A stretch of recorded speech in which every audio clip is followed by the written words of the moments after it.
लाल किले पर नीला निशान मांग रहा है हिंदुस्तान। आप टेंशन ना लीजिए उसका। छुआछूत अस्पृश्यता के खिलाफ उन्होंने मनुस्मृति 25 दिसंबर 1949 को जलाया। तुम्हें यह पता है? पत्रकारिता करने आओ, भांडगिरी करने आओ, भगवान का नाम लेने की बात यार फिर सुन ले रहे। भगवान का नाम ले रहे होते बेशर्मो, झूठ बोलना सबसे बड़ा पाप है, भगवान चित्रगुप्त कहते, तो झूठ क्यों बोल रहे हो? अरे सत्ता के दलालो, हमसियो, शर्म तो करो।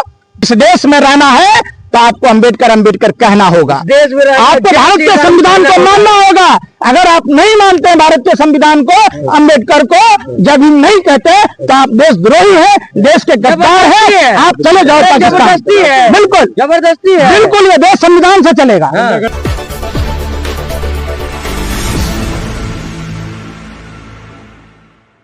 बाबा साहब अम्बेडकर नीला रंग वस्त्र पहनते थे और नीला झंडा, जो भी लोग नीला से प्यार इसलिए करते कि बाबा साहब अम्बेडकर का प्रिय रंग था। पूरा नीला नीला दिख रहा था। अब तो लाल किला भी नीला मांग रहा है। लाल किले पर नीला निशान मांग रहा है हिंदुस्तान। आप टेंशन ना लीजिए उसका। आप आगे बात करिए। नीला करवाएंगे। अरे पूरा लाल किला नीला ही नजर आएगा आने वाले वक्त में। लेकिन आप क्यों लाल हो रहे हैं? सुनिए, ये लाल रंग संघर्ष का प्रतीक है। आप भी नीला पहनिए। तो संघर्ष जो आदमी करता है ये संघर्ष का प्रतीक है, तो इसके लिए आप इस पर कोई आपका तुक नहीं हुआ। आगे का सवाल पूछिए, कुछ बढ़िया सवाल पूछिए। हम नहीं मांगेंगे माफी, ये भी बात चल रहा है। अमित शाह क्या? अमित शाह को नाक रगड़ना पड़ेगा, माफी मांगनी पड़ेगी, बार बार मांगनी पड़ेगी। और आप लोगों को सबको पता होगा कि देखिए, एक ऐसी पार्टी जो बाबा साहब अम्बेडकर का विरोध करती थी, जो तिरंगे का विरोध करती थी, जो संविधान का विरोध करती थी, तो उस पार्टी के बारे में सब लोग जानते हैं। जो बाबा साहब अम्बेडकर से करे प्यार, जो संविधान से करे प्यार, वो भाजपा से करे इनकार। ये पूरा देश में चल रहा है। अब आप सवाल है कि प्रधानमंत्री खुद 27/4/2010 को उनके लेख छपे थे भोपाल संस्करण में, जिसमें उन्होंने दलितों को मंदबुद्धि कहा था और बाबा साहब क्रांतिकारी नहीं है, ऐसा प्रधानमंत्री ने कहा था।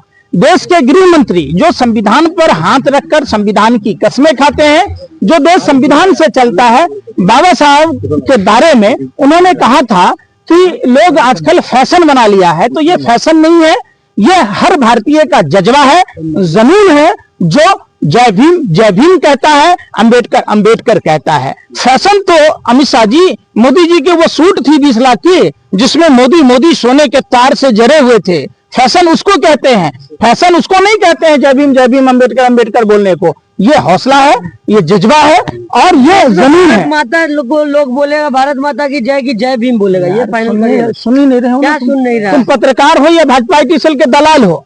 मैं क्या कह रहा हूँ, प्रधानमंत्री भी दलितों के असम्मान में बोले और गृह मंत्री भी बोले।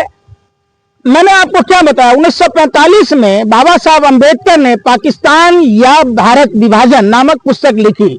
उसके 354 और 55 पेज में देखिएगा तो बाबा साहब ने साफ और स्पष्ट ये बातें कही कि हिंदू बिल कोड के विरोध में उन्होंने इस्तीफा दिया और खराब स्वास्थ्य का हवाला दिया। डॉक्टर आनंद तुलपेंडे की किताब में भी जो लिखा हुआ है, ये यही चीज लिखा हुआ है। रामचंद्र, अरे यार सुनिए ना रे यार, रामचंद्र गुहा की किताब पढ़े हो? अरे स्वर्ग नहीं जाना, पंडित जी को स्वर्ग नहीं जाना है। भाई तुम स्वर्ग गए हो? स्वर्ग में क्या है, नरक में क्या है बताओ? राम यही स्वर्ग जाइएगा। प्रभु श्री राम ने, अरे यार तुम लोग फिर वही बात, जिस प्रभु श्री राम का हवाला देते हो, रामायण की जानकारी नहीं है। प्रभु श्री राम ने रावण के वध के बाद भाई लक्ष्मण को कहे कि ये लंका सोने की जरूर है, लेकिन अपना जन्मभूमि स्वर्ग से बढ़कर है, उस सोने से बढ़कर है। तो आप प्रभु श्री राम को जानते ही नहीं, इसका मतलब आपको यह भी पता नहीं है। हमारे धर्म ग्रंथों में भी ये साफ और स्पष्ट है। चाहे आप कुरान उठा लो, बाइबल उठा लो, नास्तिक शास्त्र उठा लो, जो भी किताबें आप अगर पढ़ते हो, सब में यही चीज कहा गया है कि जिस बोलवाइएगा भारत में रहना है तो जय भीम बोलना होगा। अगर नहीं सुनो, बोलना, अरे बेशर्मो सत्ता के दलालों, अगर नहीं बोलना है तो जाओ पाकिस्तान, जाओ पाकिस्तान बोल देंगे। अरे लतिया जुतिया के भेज देंगे, सर्टिफिकेट की बात कह रहे हो। भारत में रहना है तो जय भीम कहना होगा, अंबेडकर कहना होगा, बोलना होगा। मैं कह रहा हूँ फिर वही बात, लतियाए जुतियाए जाओगे, भाजपा का एजेंडा नहीं चलाओ। मैं क्या कह रहा हूँ, 18 जनवरी 1952 को कमल चित्रे ने भी जो चिट्ठी लिखा था उसमें साफ था। और आप लोगों को पता होगा दिसंबर के महीने में रामलीला मैदान में आरएसएस ने जो हिंदू बिल कोड था उसमें ये मना रहे थे कि ये तो सरकारी नेहरू की सरकार गिर जाएगी। अरे तिलक के सुन ले रहे यार, बोलने में दिक्कत है आपको। तिलक का 2014 के बाद आया है। अरे कहाँ से 2014 के बाद पैदा हुए हैं तो इतने बड़े कैसे हो गए भैया? अरे भाई सो है तुम्हारा जन्म तिथि क्या है भैया? पत्रकार है। अरे यार भीम बड़े। देखो हमारा संविधान ये इजाजत देता है हिंदुओं को हिंदू धर्म पूजने की, मुसलमानों को अपना कुरान पूजने की करते ही नहीं थे। तो फिर वही बात है, यही तुम लोगों को नहीं मालूम है। उन्होंने मनुस्मृति क्यों जलाया? जो छुआछूत अस्पृश्यता के खिलाफ उन्होंने मनुस्मृति 25 दिसंबर 1949 को जलाया। तुम्हें यह पता है? पत्रकारिता करने आओ, भांडगिरी करने आओ, आरएसएस कह रहे हिंदू वही नहीं। देखो बाबा साहब, अरे यार सुनिए रहे, बाबा साहब और सरदार पटेल हिंदू राष्ट्र के विरोध में थे।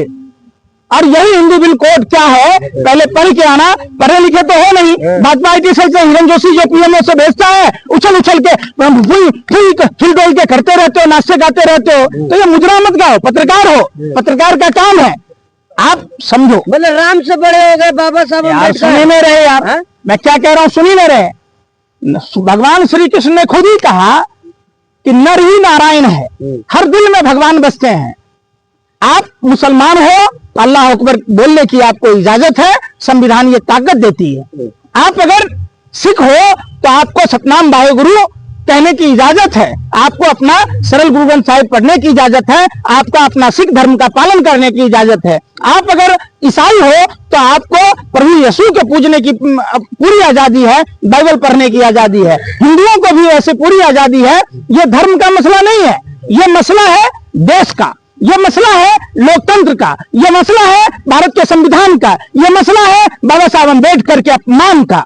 भगवान का नाम लेने की बात यार फिर सुन ले, भगवान का नाम ले रहे होते बेशर्मो, झूठ बोलना सबसे बड़ा पाप है भगवान चित्रगुप्त कहते, तो झूठ क्यों बोल रहे हो? अरे सत्ता के दलालो हमसियो, शर्म तो करो। धर्म अगर धर्म को आप अगर जानते तो धर्म का अगर पालन करते तो आज न देश में चोरी होता, न कोई बेईमानी होता, न कहीं किसी मंत्रालय में भ्रष्टाचार होता, न छात्रों पर लाठियां पड़ती, न किसानों को आने से रोका जाता। क्या कहा था भगवान श्री कृष्ण ने? हे महादेवी, राजा सिर्फ राज्य का पालक होता है, किसान पूरी मानवता का पालक होता है। और ये धरती के भगवान हैं, उस भगवान को आज अनिश्चितकालीन भूख हड़ताल पर बैठे कई दिन हो गए, उस पर आंसू गैस के गोले छोड़े जा रहे। तब आप उस भगवान की बात क्यों नहीं करते? जय भीम वाले वहां क्यों नहीं जा रहे? सब जा रहे हैं। कहाँ जा रहे हैं? अरे सब जा रहे हैं। तुमको कह के नहीं जाएंगे, तुमको भी स्पेशल निमंत्रण नहीं देगा, तुमको दलाली से फुर्सत कहाँ है? तुमको लिफाफे पर नाचने वाले, कूदने वाले, मुद्रा गाने वाले भाजपा के भांड हो, तुमको है फुर्सत? गए हो कभी? भटक अरे कभी गए हो किसानों के बॉर्डर पर मिलने? गए हो? जय भीम वाले ना, बहुत ही माहिती आपको। अरे यार तुम पत्रकार हो कि क्या हो, भांड हो यार? तुम कभी गए हो किसानों के? मैं क्या कह रहा हूँ, इस देश में रहना है तो आपको अंबेडकर कहना होगा। देश में आपको भारत के संविधान को मानना होगा। अगर आप नहीं मानते हैं भारत के संविधान को, अंबेडकर को जब हम नहीं कहते तो आप देशद्रोही हैं, देश के गद्दार हैं। आप चले जाओ पाकिस्तान। जबरदस्ती है, बिल्कुल जबरदस्ती है, बिल्कुल। ये देश संविधान से चलेगा। ये देश कोई गुंडागर्दी नहीं है। गुंडागर्दी है ये भीम अच्छा, मैंने देश के गद्दारों को, आस्तीन के सांपों को दूध पिलाए हम, तो वो देशभक्ति है? भीम अरे चंद आप जैसे देश के गद्दारों के कारण देश की ये हाल है। आज महंगाई का मुद्दा क्या है? बेरोजगारी क्या है? मणिपुर की घटना क्या है? जब बीपीएससी, एमपीएससी, यूपीएससी के छात्र सड़कों पर प्रोटेस्ट कर रहे हैं, वहाँ संविधान बचाने की बात है, आप उस पर चर्चा नहीं करोगे। जय श्री राम, जय भीम, जय भारत, जय हिंद, जय